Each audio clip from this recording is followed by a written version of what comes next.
selamat siang. Perkenalkan Pak, saya Cita Sari, CBP Angkatan 10 dari Kecamatan Desa Tidamuka. Saya ditugaskan dari CDP untuk mewawancarai kepala sekolah minta perihal tentang, karena sudah masuk di modul 3 tentang pengambilan keputusan. Ya. Saya sendiri pribadi ingin tahu Pak, keputusan apa yang sudah pernah diputuskan ataupun bagaimana cara pengambilan keputusan dalam versi dari Bapak seperti itu. Untuk yang pertama Pak, bagaimana panjenengan dapat mengidentifikasi kasus-kasus yang merupakan dilema etika atau rujukan moral Pak? Ya. Pengambilan keputusan itu sebenarnya tidak ada aturan baku, tapi berjalan seiring dengan situasi yang ada. Artinya tiap sekolah bisa jadi berbeda. Yang jelas bahwa kita mengambil keputusan itu perlu dijaga kebermanfaatan untuk semua dan juga ketidaktersinggungan, gitu ya.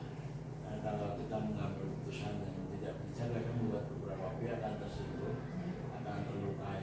Nah, ini kalau seperti itu, berarti itu menjadi sebuah hal yang negatif untuk sebuah kemajuan.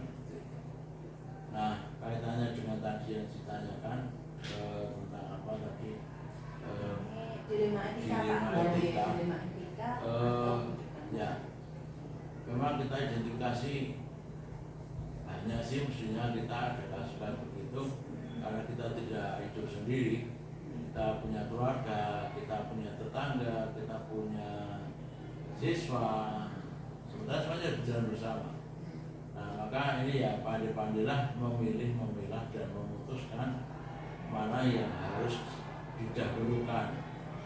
Nah, artinya bisa mendahulukan pun nanti akan muncul banyak pertimbangan. Bagaimana itu harus didahulukan?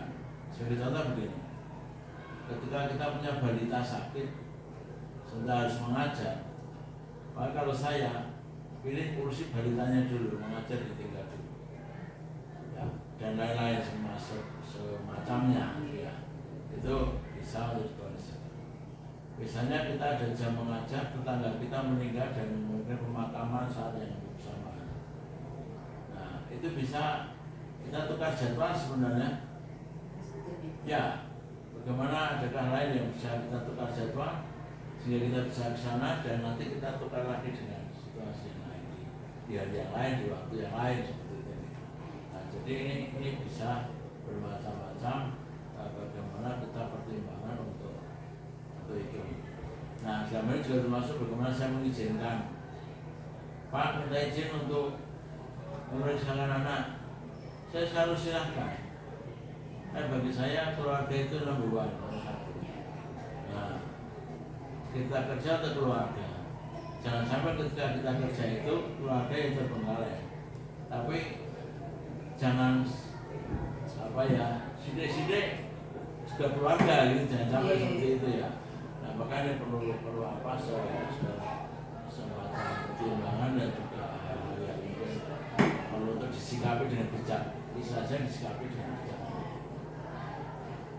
Jadi kalau itu tadi kasusnya yang itu antara keluarga dengan pengajar dipanggil. Jadi kalau misalkan itu urgent banget, misalnya tentang hubungannya dengan keluarga, misalnya keluarga sakit, ya didahulukan keluarga dulu. Dari itu Pak, selama ini bagaimana panjenengan itu menjalankan pengambilan keputusan di sekolah panjenengan, terutama untuk kasus-kasus di mana ada dua kepentingan yang sama-sama benar dan sama-sama mengandung nilai kebajikan. Dalam hal yang seperti itu, gini, ketika sama-sama ada undangan rapat, maka kita mesti melihat yang mengundang siapa. Apakah yang mengundang itu instansi langsung vertikal kita, atau mungkin yang mengundang instansi tetangga kita horizontal.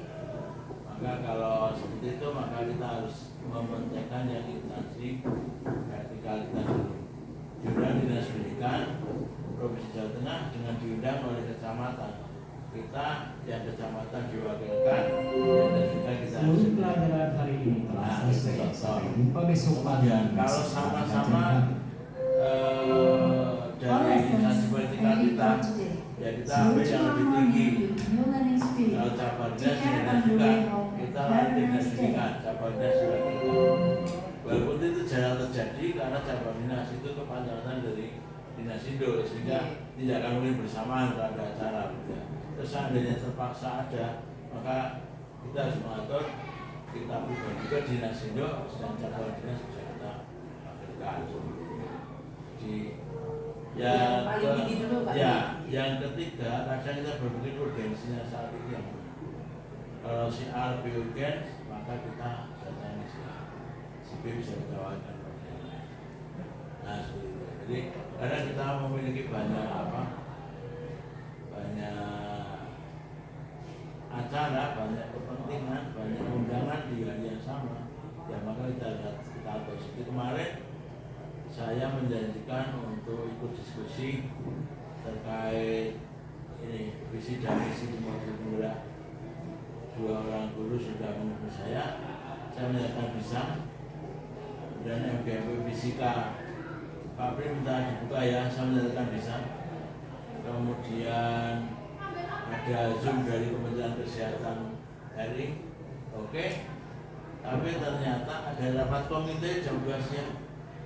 Tapi ternyata pagi-pagi saya ditelepon Pak Pri ke Boyolali. Nah maka saya atur maka mendampingi guru penggerak yang Zoom juga maka bagian saya ke Boyolali. Yang Fisika silakan dibuka oleh pembinanya sendiri. Nah seperti itu. Di Boyolali setengah 1 saya harus pulang karena jam 2 jam. Nah jadi harus ada sebuah mekanisme pengaturan yang apa ya. Tadi prinsipnya organistas mana yang lebih penting saat itu, mana yang lebih tinggi tingkatannya. Bisa jadi mana yang kalau sama-sama tingkatannya undangannya yang lebih dulu datang dari siapa. Ya. Jadi berbagai kemungkinan ya Pak. Berbagai kemungkinan melihat organistas saat itu juga melihat situasi yang saat itu maka kita bisa meneruskan. Nah semoga yang pilihan itu tidak keliru. Keliru ya setelah jawab siap. Oke Pak, untuk selanjutnya Pak, hal-hal apa saja Pak yang selama ini panjenengan anggap efektif Pak dalam pengambilan keputusan pada kasus-kasus yang dilematika tadi Pak? Oke, yang kita anggap efektif ya satu urgensitas sebenarnya. Iya, urgensitas dulu. Kepentingannya apa dan nanti apa akibatnya. Yang kedua ya ini siapa yang organisasi horizontal atau vertikal. Kalau horizontal saya sama itu kan horizontal. Vertikal saya ini sendiri maka itu yang kita lakukan dari ya jadi seperti itu selama ini yang saya gunakan seperti itu.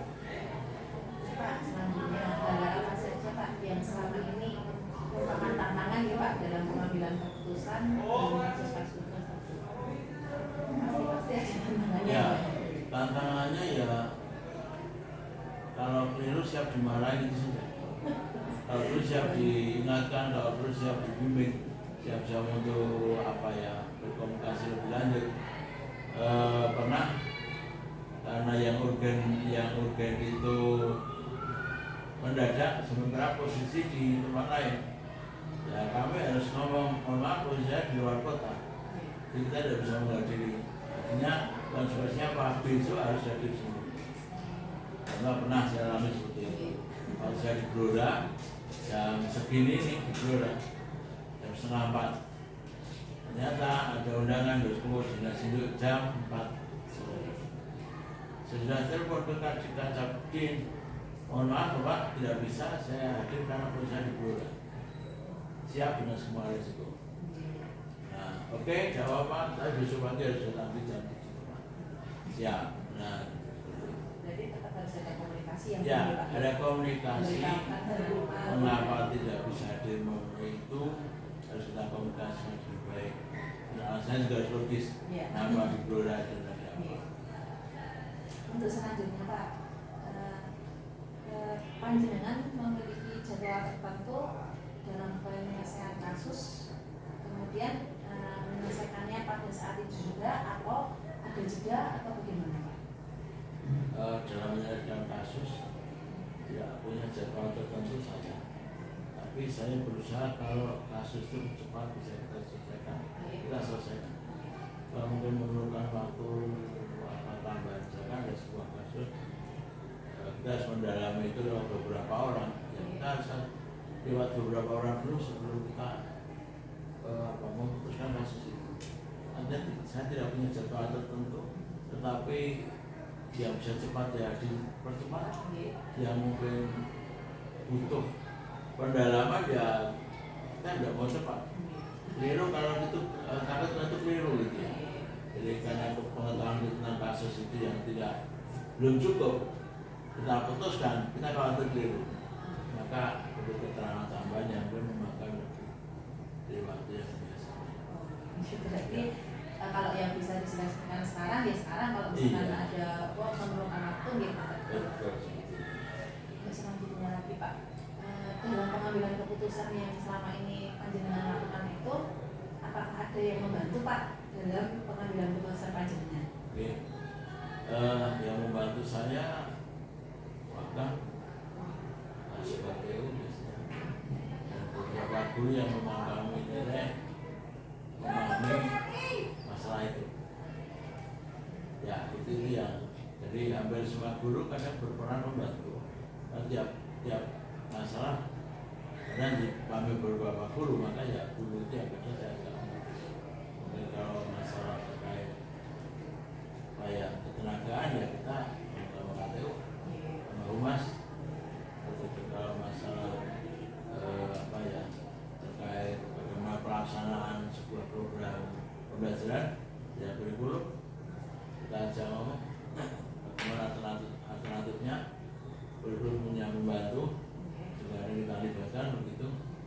Kurikulum punya tim khusus karena di tempat kami ada tim B5, ada tim IT, ada tim Salaku, macam-macam. Maka ketika ini terkait yang mana ya, ternyata timnya kita bicara. Jadi itu tergantung misalkan itu masalahnya tentang Ya, apa dulu ya? ya tentang masalah tentang apa ya kita libatkan orang yang bersesuaian posisinya. Ya. Betul Pak. Pak, selama ini biasanya kalau pengambilan keputusan itu pasti ada yang pro dan kontra ya Pak, pasti Ya. itu ya Pak. Nah, Oke. Dari pro dan kontra itu kira-kira panjenengan mengambil pengalamannya apa itu Pak? Misalnya kan kalau keputusan kan biasanya ada yang nggak setuju, ada yang setuju kan biasanya kan seperti itu ya Pak. Dari pandangan panjenengan pribadi Pak. Kita harus menyadari bahwa kita tidak sempurna. Satu, bahwa apa yang kita putuskan itu harus disadari tidak bisa memberikan kepuasan kepada semua yang ada. Nah, kami hanya menyampaikan ketika you tidak puas, silakan komunikasi dengan saya. Kalau kamu merasa terapikan, silakan ngomong. Jangan menggalang sebuah permasalahan pendapat yang nanti sesuatu akan berputar di situ dan akan ramai. Seperti itu. Contoh kecil waktu kemarin kehilangan 17 Agustus. Ya. Nah, di koran kabar ya bapak saya tanya koordinatornya, kok rampung ngomong makasih koordinasi ke orang. Apa masalahnya? Wah, terlalu besar. Ada yang tidak terlalu besar dibandingkan apa yang kita terima itu cukuplah kalau kita hanya sekali setahun sekali dan akhirnya selesai. Saya bilang silakan bersaing, jangan menggalang sebuah opini apalagi mengaruh orang lain yang tadinya ikhlas jadi tidak ikhlas. Nah seperti itu. Maka ya tadi saya sampaikan bahwa kita tidak sempurna, pasti ada yang tidak puas dengan apa yang kita lakukan dan itu biasa. Nah maka kepada mereka saya sampaikan untuk langsung ngomong ke saya, komunikasi ke saya. Jangan pada orang lain yang mungkin malah tambah ribet. Ya. Ibaratnya kalaupun break ya dari di depan gitu ya Pak ya, jangan di belakang. Kita nggak menabrak. Ibaratnya Pak Nyun Sewu. Kita udah menabrak, kita nyaman saja. Ya. Mungkin itu saja Pak Oh, itu saja. dari wawancara hari ini Pak. Nah, saya terima kasih panjenengan sudah meluangkan waktu untuk saya. Saya jadi tahu, jadi bisa dari pandangan panjenengan selama ini pengambilan keputusan bagaimana. Matur suwun sangat nggih Pak nggih. atas Sama-sama. waktunya. Sukses selalu. Nggih. Monggo. Matur suwun sangat nggih Pak. Semoga segera Amin. selesai urusannya. Matur suwun sangat Pak nggih. Sama-sama.